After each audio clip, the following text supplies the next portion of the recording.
কিয়ামতের দিন এই নিয়ামতগুলোর ব্যাপারে পাই টু পাই আমাদের কাছে হিসাব চাইবে কে? কথা কন।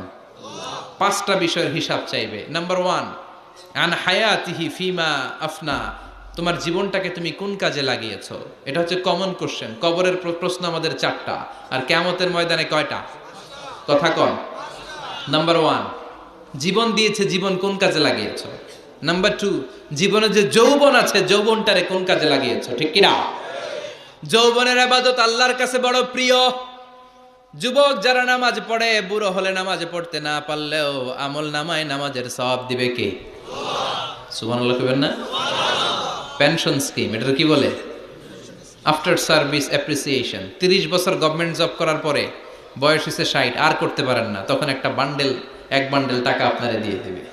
পেনশন স্কিম, জাতিকে সার্ভ দিয়েছেন, এখন পারেন না, তারপরেও টাকা আছে না নাই?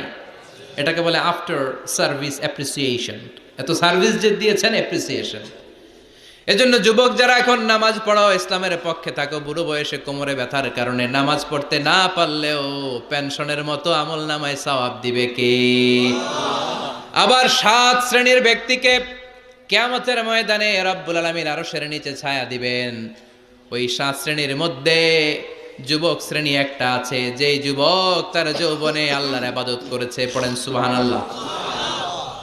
যৌবনটা আল্লাহর ইবাদতে কাটিয়েছে, তার জন্য স্পেশাল আল্লাহর আরশের নিচে ছায়া আছে না নাই?